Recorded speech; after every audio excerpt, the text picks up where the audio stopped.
लाकडला आवाज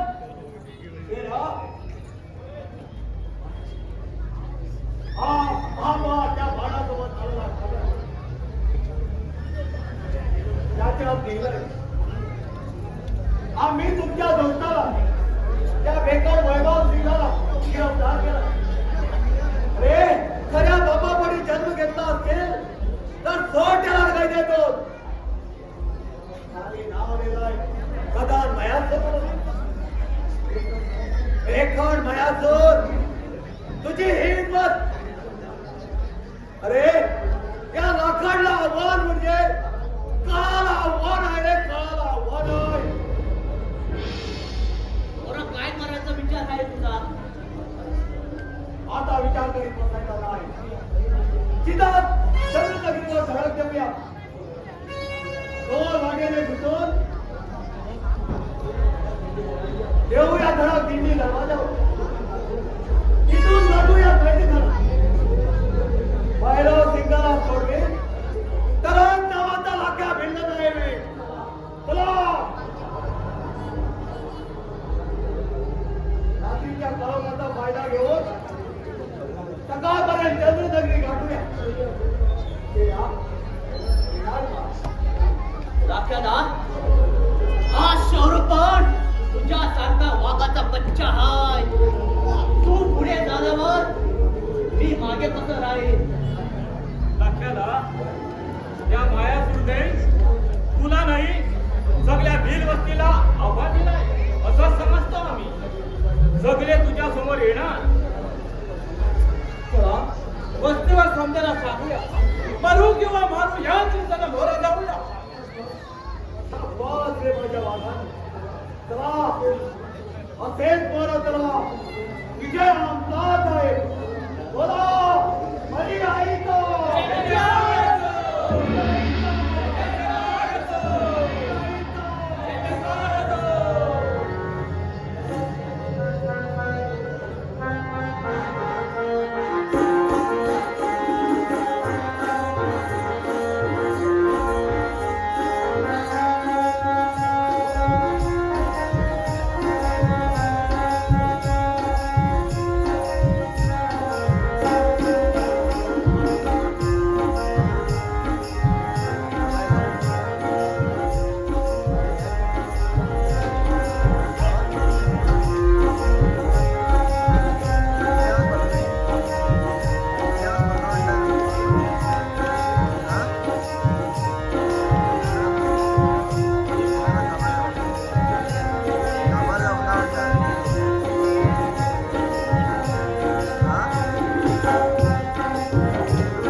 नाही महाराज, युवराजांना तशी परवानगी देणार नाही.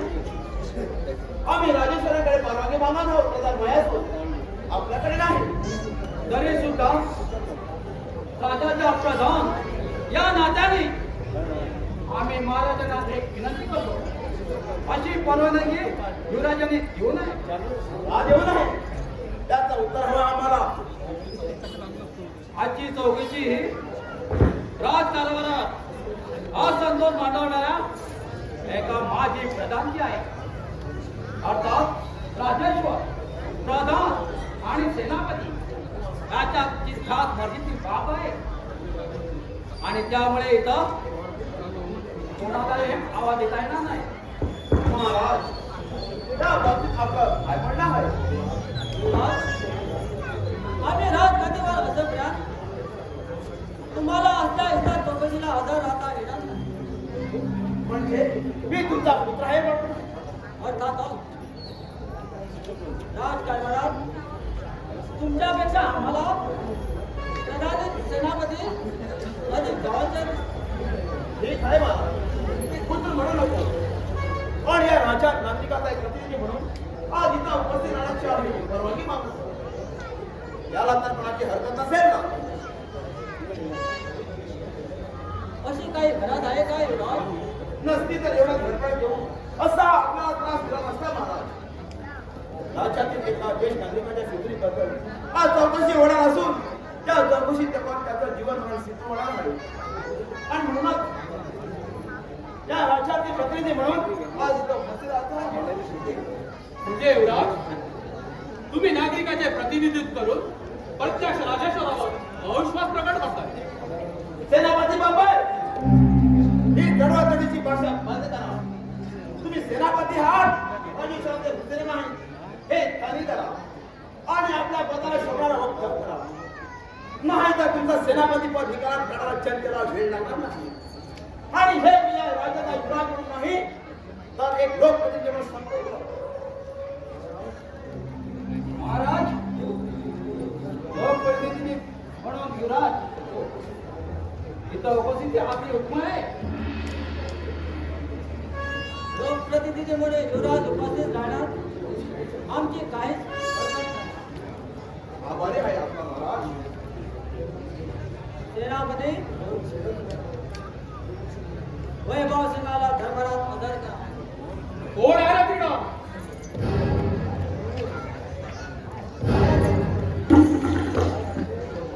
एवढी बंद असतात वैभव सिंगाला इथं घेऊन या.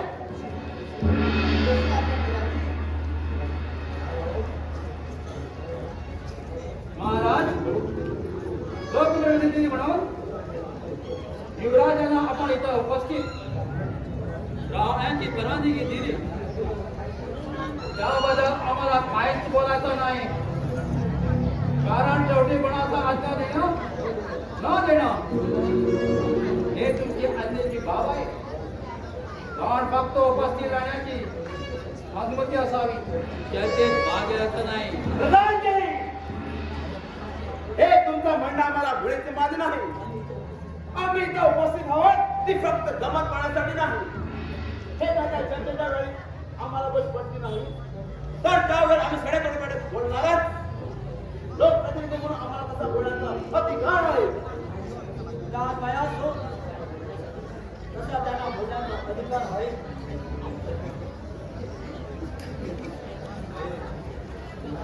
महाराज हा आला वैभव सिंग चौकशीला सुरुवात करावी म्हणतोय आम्ही.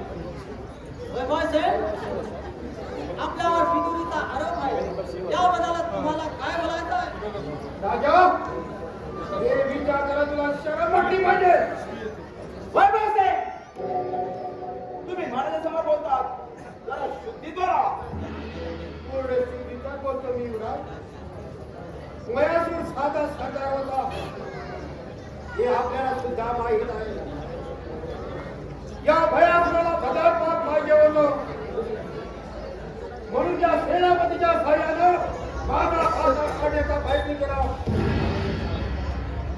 राजेश्वराला माझ्याबद्दल खोटा ढाक सांगितलं आणि त्या राजाला हे खरं वाटलं आणि मदिनेचे नसेल तर प्रताप सिंहाने माझ्या दोन्ही मुलाला हाल हाल करून मारून टाकले आणि माझ्या प्रिय पत्नीवर बलात्कार करून तिचा खून केला आणि आता माझ्या मनाची वाट पाहतो.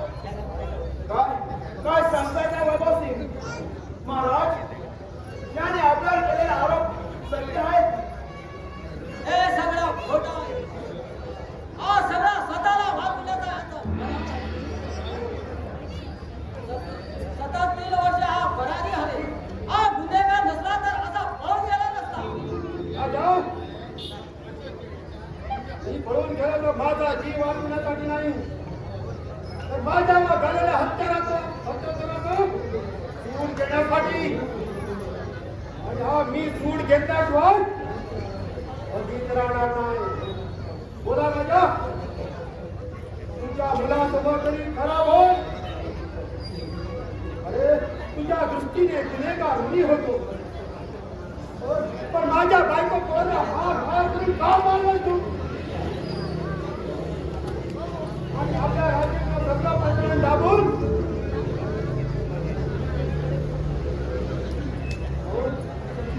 ती कधी तुझा बोलण्याचा प्रयत्न केला ते धर्मच काही म्हणजे वैभव सिंगाला वेळ लागला वेळा झालाय तो पण मला वेळ लागलाय खरं त्या तिघांच्या सुरात ऐका महाराज, म्हणजे आपला सूड घेण्यासाठी आपल्या दुश्मनाला त्या बिल्लाला जाऊन मिळास. होय, मी बिल्लाच्या टोळीत सामील झालो. तुमच्या या बेबंदशाही राजापेक्षा ती बिल्लाची नीती मी श्रेष्ठ मानतो असा समज. वैभव सिंग, आवाज बंद कर. तुझा गोदाल बडबड बंद करायला मला वेळ लागणार नाही. सक्तीने मी कडून असतो राजा प्रताप सिंग. आज तुझी कृती प्रत्यक्ष शिवराजांनी बघितल्यावर त्याबद्दल समाधान वाटतंय मला. यापुढे माझा जीव घेतला तरी हरकत नाही, कारण माझ्या सुराचा बदला मी हा युवराज तुझ्या या राजधानीचा खरा वारस घेतल्याशिवाय कधीच राहणार नाही. आणि या दोघांनी कांडला नेताना केल्याशिवाय स्वच्छ बसणार नाही.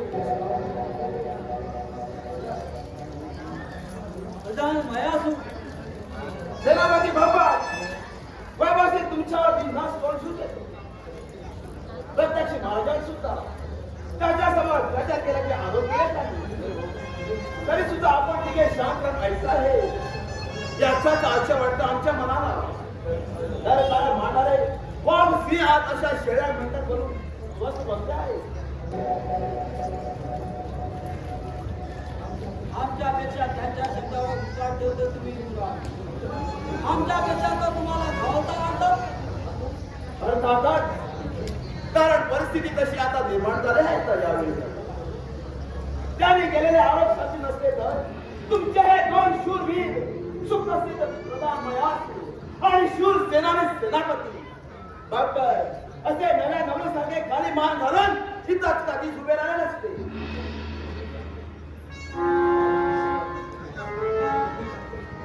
वगैरेच आमच्या शक्तीला आव्हान देऊ नको शिवराज. तो वेड्याच्या भरात काही बोलतोस आणि आपण त्याच्यावर विश्वास ठेवतोस. आम्ही शांत आहो याचा अर्थ युवराजांना आम्ही भेट आहोत असं मुळेच करू नये. राजआज्ञा आम्ही देवाज्ञा मानतो.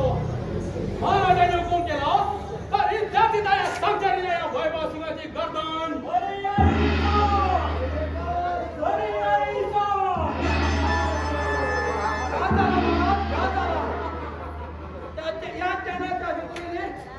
सत्यानाश झाला. नक्कीच राजाला बिल्लाने हल्ला केला. बाप थांबून उपयोग नाही. प्राण पडाले त्याच्यावर तुटून पडा. चला.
आपलं काम झालं. वैभवसून काही काही तुम्ही पहा ना. राजवाड्या बाहेर पडताना मी माझ्या डोळ्यांनी पाहिलं त्याला. काय सांगतोस? चला आपली कामगिरी अशी असली झाली. बोला मरी आईचा, बोला मरी आईचा.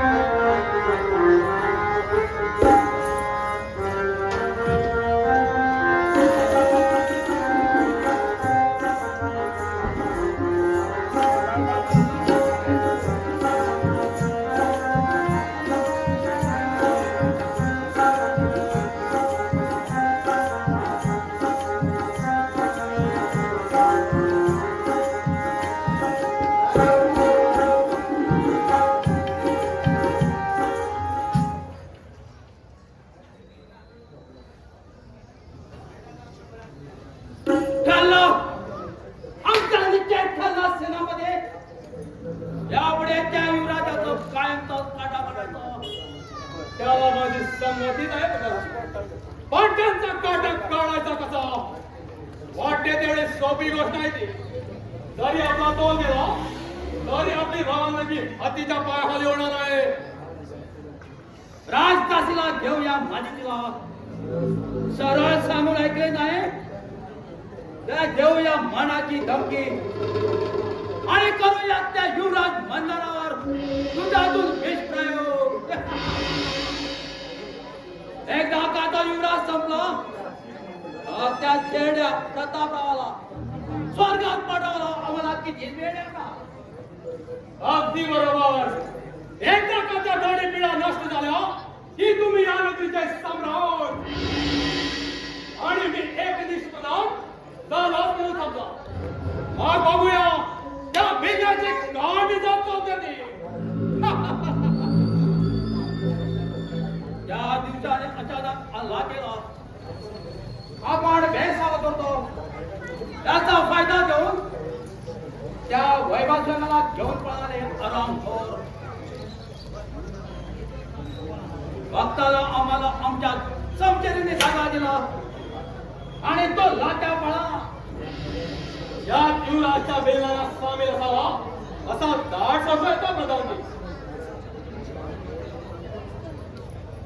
आपल्या माणसाच्या विजलीशिवाय हा अदला झाला नसे. नाही तर त्या मामुली भिल्लाची काय मापती राजवाड्यावर धडकतीने. पण सांगतोस काय विनाश काळे विपरीत बुद्धी अशी झाली मनस्थिती त्या युवराजाची. आणि प्रथम त्याचा यज्ञ केला पाहिजे. महाराजाचा पितृप्रेम फलो राजकुमार फितूर आहे हे सगळ्यालाच ते फितूर ठरवते. स्वतःचा पुत्र राजाच्या नाशाला कारणीभूत आहे हे त्याला कसा पाठवून देणार. त्याची आता काहीच आवश्यकता नाही सेनापती. ते वेळ आता गेलेले आहे. प्रत्येक वेळेस त्या पोराने माझा अपमान करावा आणि राजाने कांदा गोळे घालून शांत बसा आणि आम्ही खाली मान घालून तो अपमान सहन करायचं. किती दिवस जाणार आहे असं? नाही सेनापती नाही. आता यापुढे या अपमानाचा बदला सुनानेच घेऊया. बस खून युवराज आणि प्रतापचा खून आणि मर्जा वळूया त्या वेड्या वैभासनाकडे आणि त्याच्यासह ती वीर असतील आणि त्याचा नायक तो लाक्या बेल त्याची करूया वळे.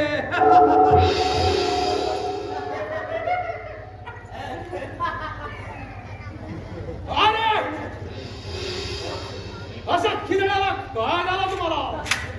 मला नाही सांगता येईना की याला विचारा. अरे एवढं झालं काय? आपल्याला जमणार नाही याला विचारा. सांगता तो की इथं सोडू तुमची गर्दन. आजा सांग बाबा. जमणार नाही तूच सांग. माझ्यापेक्षा तू ज्येष्ठ तेव्हा तूच सांग. यावेळी मी कनिष्ठ होतो पण तूच सांग. आता सांगते सरळ नाही तर करू आमचा कानोट. सांगा लवकर काय कर. आजी, ऐकल्यानंतर नंतर तुम्ही सुद्धा आमच्यासारखे हसू लागणार. सगळा गोंधळ झाला आहे, गोंधळ. नुसता गोंधळच नाही तर ह्या गोंधळात गोंधळ आहे. अरे सरळ सांगायला काय झालं तुम्हाला? आता सरळ काय सांगणार, कपाळ. अहो आपले युवराज प्रेमात पडले आहे, प्रेमात. प्रेमात तरी कुणाच्या? त्या रानटी भिल्लीच्या. तुम्हाला कोणी सांगितले? या भिल्लीने स्वतः सांगितलं आम्हाला. ती कुठे भेटली तुम्हाला? त्या घनघोर राहुरीच्या जंगलात. तिथं वैभव सिंगाला कैद केलं होतं. त्या जंगलात. काय सांगतोस काय? आश्चर्य वाटते नुसतं आश्चर्य नाही, महाभयंकर, कल्पनेच्या पलीकडे आश्चर्य. शिवाय नुसतं त्यांचं प्रेमात नाही, आणि ते लवकरच लग्न करणार आहे मोठ्या थाटामाटाने.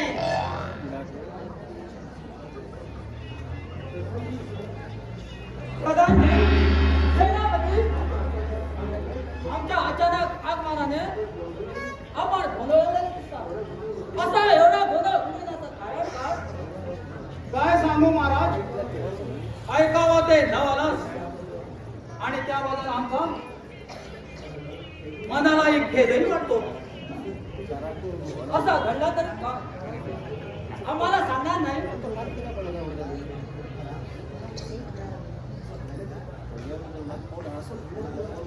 असा घडला तरी काय? आम्हाला सांगणार नाही? आपल्या कारणी घातल्याशिवाय चालणारच नाही मला. त्यात आमच्यापेक्षा तुमच्या प्रतिष्ठेला जास्त धक्का लागणार आहे. आमच्या प्रतिष्ठेला धक्का? काय सांगतात तुम्ही? प्रधान मयासूर, काय झालं ते आम्हाला सांगा. झालं नाही, पण आपण अस्वेर केला नाही तर आपला ही सगळी जननगरी शीत होणार आहेस.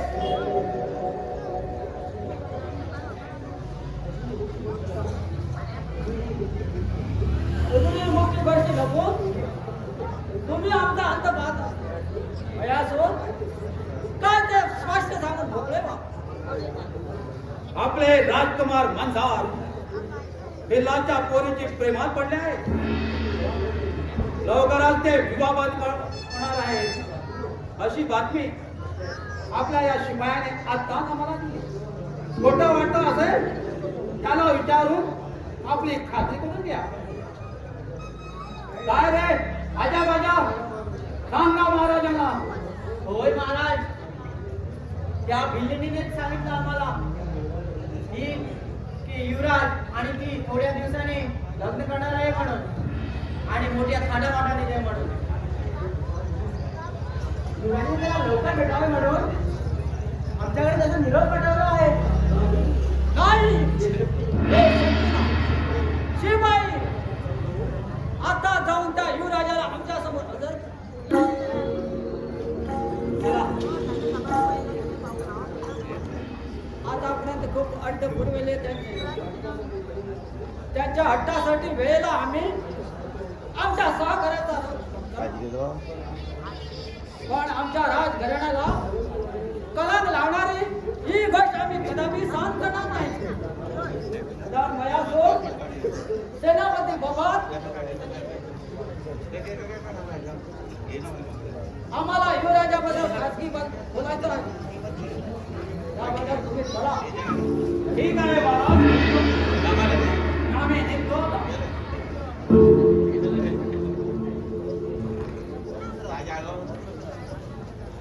आपण आम्हाला बोलत आहात. होय,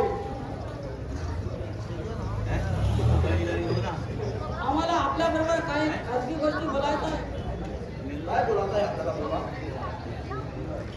विराट, आपण एका भिल्लीच्या प्रेमात पडला, लवकरच विवाहबद्ध होणार अशी बातमी कळली आहे आम्हाला. बोला बोला, हे सत्य आहे? होय तात, हे सत्य आहे. मी त्या भिल्लीच्या मुलीबरोबर लग्न करणार आहे.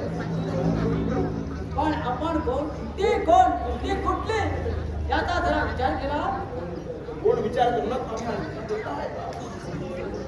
आमची समाधी ना घेता जीवनाची जोडीदार निवडण्यात आई वडिलांचे संबंधी घेण्याचा प्रश्न येतो होता.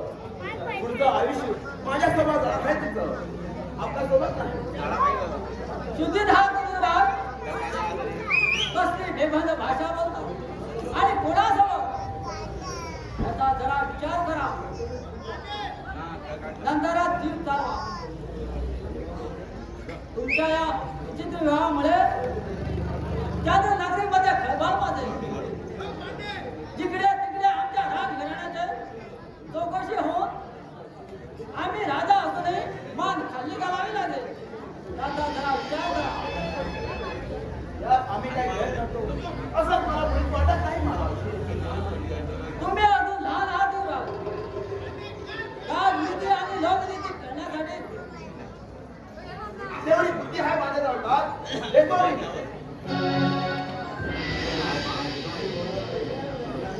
नाही हे होणार नाही. राजकुमार आम्ही हे सत्य होऊ देणार नाही.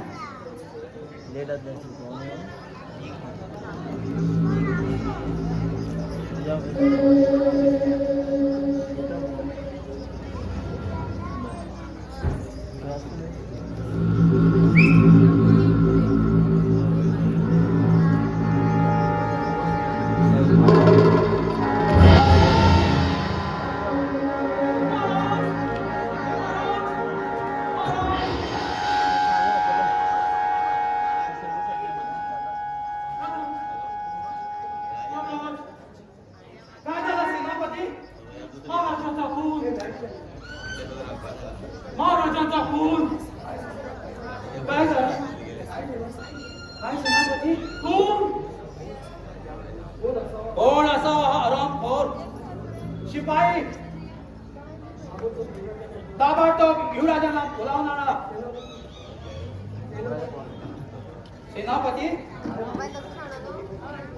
काय गोडबंदगड आहे? एवढ्या कडेकोट बंदोबस्त असताना राजावर कोणी हल्ला केला आणि पळाला कसा? त्याबद्दल आता मी तरी काय सांगू.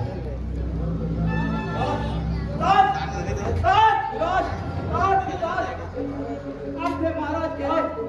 आज पुणे ते राणीला दुश्मनी त्यांच्यावर हल्ला केला. राजा सांग.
काय झालं एवढं हसायला?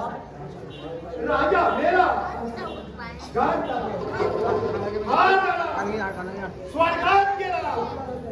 राजा मेला.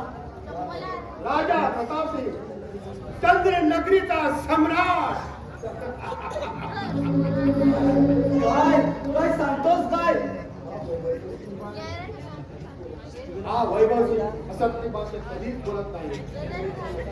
अरे पण असा एकाएकी अचानक मराला झाला तरी काय झाला? जसं करावं तसं करावं. राजा प्रताप सिंहाचा खून झाला. खून? एवढ्या मोठ्या सम्राटाचा खून? लक्षात ही फार भयंकर बातमी आहे. याचाच आश्चर्य वाटतो आता. या कसला आश्चर्य होणार होता, घडणार होता तेच घडलं.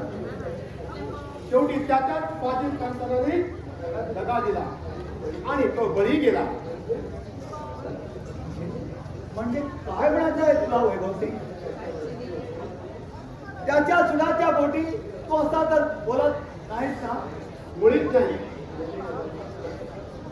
मेलेल्या माणसाबद्दल काय कसला करायचा? लखन, त्याच्या विश्वासूच माणसाने त्याचा खून केला असावा असा मला दाट होत येतो.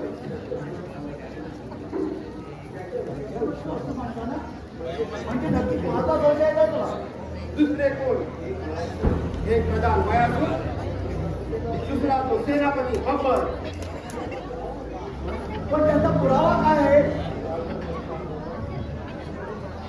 राजाचा होईत आला त्याच दुसऱ्या रात्री युवराजावर विष प्रयोग करण्याचा प्रयत्न केला.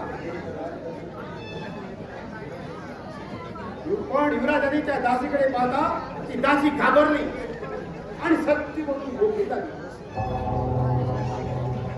तर सेनापती आणि प्रधाने शमशेरी उचलून हल्ला केला. पण युवराज त्याला तोंड देत कधी कसा तरी निसटला आणि राज्या बाहेर पडला. त्या कांडाने त्याचा पाठलाग केला, पण सुदैवाने युवराज त्यांच्या हाती सापडला नाही. कारण मला त्या राजदासीने बाबतीत सांगितली आणि पश्चातापाच्या भरात तिनं त्या समोरच्या दरी जाऊन उडी घेतली आणि आपला कपाळ वक्ष करून घेतला. राजकुमार म्हणला नाही, तुमच्यावर या लाखांचा राग नाही. राणी साहेब, आमची दया करा, दया करा. हे स्वर अजूनही माझ्या कानी ऐकू येतात. तुमच्या पुढच्या आत्म्याची शपथ घेऊन सांगतो, राणी सरकार, आमचा राग फक्त त्या प्रतापसिंग राजावर होता, राजकुमारावर कधीच नाही, आता पण नाही. होय ना? मग राखण, तुमच्या राजाचा माझ्यासारखा एक इनामी सेवक होता. ते राज धोक्यात आले. त्या राजाचा खरा वारस आपला युवराज आहे.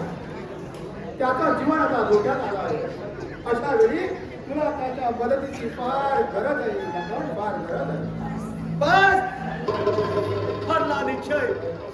वैभव सिंग, आम्ही युवराजांचे पाठीराखे होणार. त्या दुष्ट मायासुराला आणि त्या बेकाट सेनापतीसह मातीमोल करून चंद्रनगरीच्या सिंहासनावर युवराज मल्हारला बसवील. हेच आमची प्रतिज्ञा.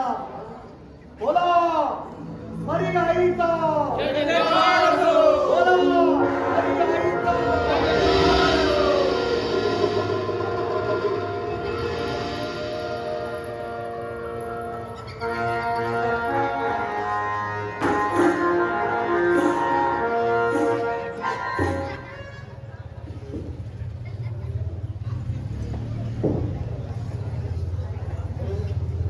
कोण आहेस तू? तुझा आशिक हा मेरे पास हा माशूक. काढलेला रस्ता सोड माझा, बाजूला हो. तुला बावकाशात देऊन तुझ्या शिलाचा आस्वाद घेतल्याशिवाय मी आज बाजूला होणार नाही. अरे जा रे माकडा, माझ्या अंगाला हात लावून तर बघा. नाही तुझ्या नरळीचा घोट घेतला तर नाव सांगणार मी भिल्लाच्या अवलादीचं. या जंगलाची जहरी नागिन म्हणतात मला. जीव प्यारा असेल तर मुक्काट्यानं माझ्या मानाकर बाजूला हो. अशा तुझ्यासारख्या कितीतरी नागिणीला खेळवून नामोहरम करण्यात या सेनापती बाबरनं आपलं आयुष्य बरबाद केलं आहे. तिथं तुझी काय बात? तुझ्या बरोबरच सिंगराचा खेळ खेळून नाही तुझी घामेली उतरली तर नावाचा बाबर नाही. खबरदार, खबरदार पुढे येशील तर. ऐकलं? तू काय करणार जंगलच्या राणी?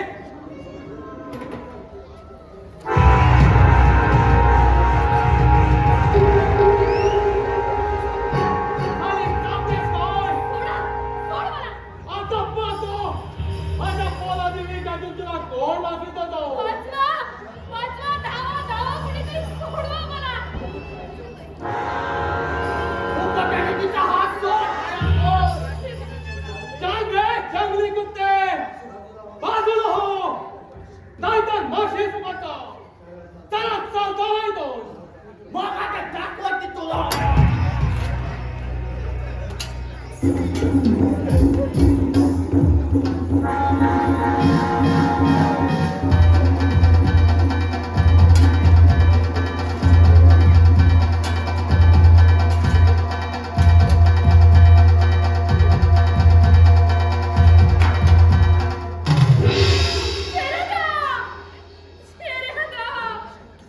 हा मजू ए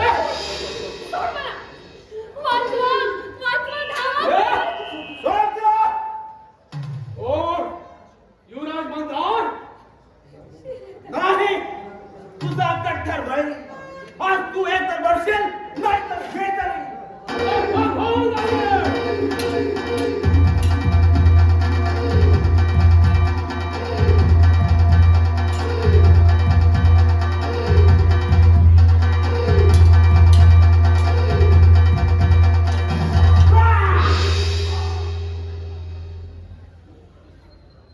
युवराज माझी हार झाली आपली जीत झाली पण मरता मरता एकच सांगतो सूड घ्या महाराजांचा खुनाचा सूड घ्या त्याचा खरा गुन्हा आहे प्रधान महसूल काय मयासूर मयासूर तात्याचा खरा गुन्हे मयासूर आता मग मयासूर आता तुझ्याशी सामना माझा चल चिंपी शोरूच्या मृत्यूची बातमी तुझ्या वस्तीवर देऊया आपण चला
ही आजची रात अशी भयानक असते हे भीतीदायक आवाज कुठले येत आहेत माझ्या कानावर आम्हाला चंद्रदेवीचे सम्राट व्हायची गवाही ही अधोगतीची रूपरेखा प्रधानजी प्रधानजी प्रधानजी घात झाला सर्व नाश झाला सत्यानाश झाला आता आपल्याकडे जवळ आला काय झालं माझ्या स्पष्ट सांग काय ते सांगण्यासाठी जीवाचं नाव शिवा धरून इथपर्यंत जीवन झालं प्रधानजी अरे पण झालं काय सेनापती बाबा कुठे गेले सेनापती बापर गेले ते गेले कुठे गेले वर गेले कायमचे आम्ही युवराज मंदिराचा पाठला तरी त्या राहूच्या जन्मात गेलो तिथं एका बिल्लार दिला बरोबर त्याचा घनघोर युद्ध घडला आणि त्याच्या सोबत पिछा करता करता युवराज समोर आला आणि त्याच्या बरोबर घनघोर युद्ध झाला आणि त्या युद्धात आपले सेनापती बाबर ठार मारले गेले काय सेनापती बब्बर मारले गेले होय तर ठार मार केले गेले अजिबात मारले गेले पण हे असं झाला कसं ते त्या परमेश्वराला माहित शिवाय प्रधानजी इथं येत असताना एका वाघाने आपल्या आजाला मारून रानावर घेऊन गेला मी पळालो म्हणून इथं मी एकट्याने आता इथं काय करावं? घाबरते कशाला? मी अजून जिवंत आहे. यापुढे तुम्ही सम्राट आणि मी तुमचा एकनिष्ठ. चुप! हे बेताळ बडबड बंद कर. आम्ही कुठला विचार करतो आणि तू गाढवासाठी बडबड करतोस, आमची थट्टा करतोस. चुकीची माफी असावी प्रधानजी. अरे आई जा! अरे आई जा!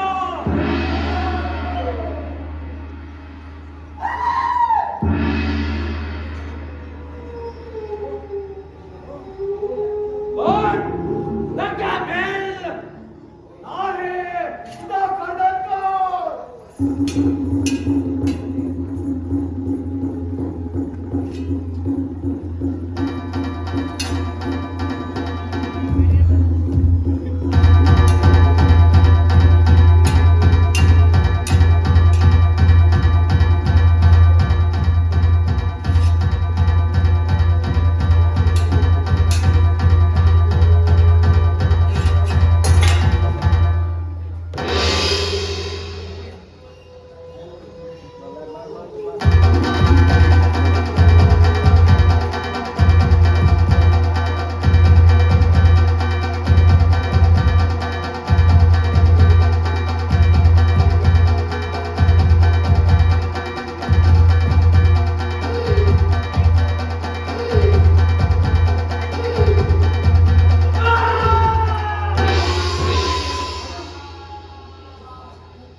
आज माझ्या सुडाची पूर्तता झाली. होय वैभव सिंग, तुझ्यात काय? माझा सुद्धा फूट सोड पूर्ण झाला. प्रताप सिंग, मयासूर आणि बब्बर आपल्या बापाची फळं बघायला नरकात गेले. पण त्याचबरोबर आमचा उजवा हात, आमचा शेडू मारला गेला. त्याची मला माझ्या मनाला खंत झाली. आमची अवघारी आई शेरूच्या आत्म्याला शांती दे. वैभव सिंग, तुझ्या शब्दासाठी आम्ही राजकुमाराच्या पाठीशी राहून त्यांना अंतिम विजय मिळवून दिला. यापुढे तुझ्या मदतीने राजपदाची धुरा सांभाळा. येतो चला रे पदानो. आम्हाला कर मामा. कोणाला गोष्टी झाल्या खऱ्या, त्याला आता गुणाचा इलाज नाही. पण आता शेवटी एकच विनंती आहे माझी तुमच्याजवळ. युवराजांची विनंती ती सुद्धा आमच्याजवळ कसली? तुमच्या जिबलीचा मी माझी धर्मपत्नी म्हणून, जननगरीची राणी म्हणून स्वीकार करायला तयार आहात. शक्य राहील नाही, ते शक्य नाही. ती तुझी धर्मपती म्हणून ओढा शक्य राहील. का शक्य नाही? ती भिल्ली, मी राजकुमार, तरी सुद्धा मी तिच्या बरोबर लग्न करायला असताना आपला असा हा विरोध का? होय राघव, राजकुमार जुबलीची धर्मपत्नी म्हणून स्वीकार करायला तयार असताना सुद्धा तुझा असा तीव्र विरोध का? विरोध का? कारण ही जिपरी माझी मुलगी नसून प्रताप सिंगाची कन्या आहे. राजकन्या सुवर्णा, युवराज मंदारची सक्की धाकटी बहीण. काय सांगतोस काय राघव? हे सत्य आहे? हो, हे सत्य आहे. थोड्या वर्षापूर्वी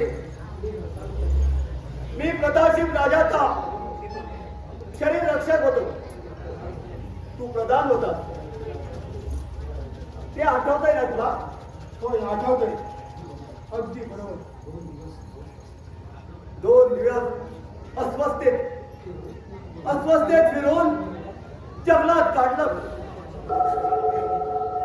पुन्हा माझ्या मनात सुडाने पेट घेतला आणि एक वेळ निश्चय करून त्याच रात्री लपाछपत राजवाड्यात प्रवेश केला.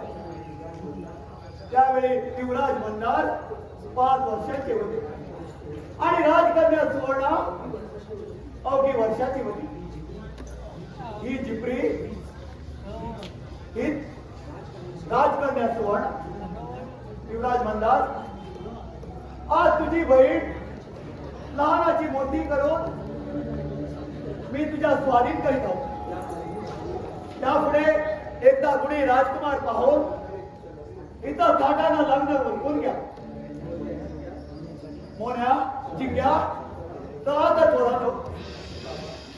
नाही बाबा नाही, मला तुम्ही लहानाची मोठी केली आणि मला कशी एकटीला टाकून जाऊ नका. पोरी, आता माझं काम संपलं. तुला तुझ्या खऱ्या घरी तुझ्या भावाच्या स्वाधीन केलं.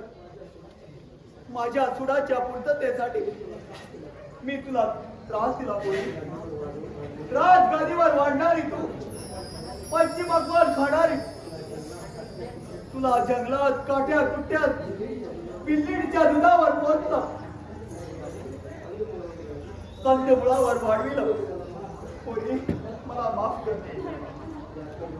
लाखन मामा, माझी हरवलेली बहीण आज मला मिळाली. त्याबद्दल तुमचे महान उपकार फेडण्याची शक्ती माझ्यात नाही. आता एकच विनंती आहे तुम्हा सर्वांना, यापुढे हे राजसिंहासन मी सांभाळ खरं, पण त्यासाठी तुमच्यासारख्या मुरब्या लढव्याची आणि वैभव सिंहासारख्या बुद्धिमान राजपटूची मला मदतीची अत्यंत गरज आहे. तेव्हा आजपासून वैभव सिंग या चंद्रनगरीचे प्रधान. लाखन मामा, तुम्ही या चंद्रनगरीचे सेनापती व्हा. तुम्ही सरदारकी सांभाळा आणि 1 महिन्याच्या आत एखादा योगी तो राजकुमार मोठ्या थाटामाटाने या माझ्या बहिणीचं राजकुमार सुवर्णाचं लग्न उरकून घेऊया.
Right.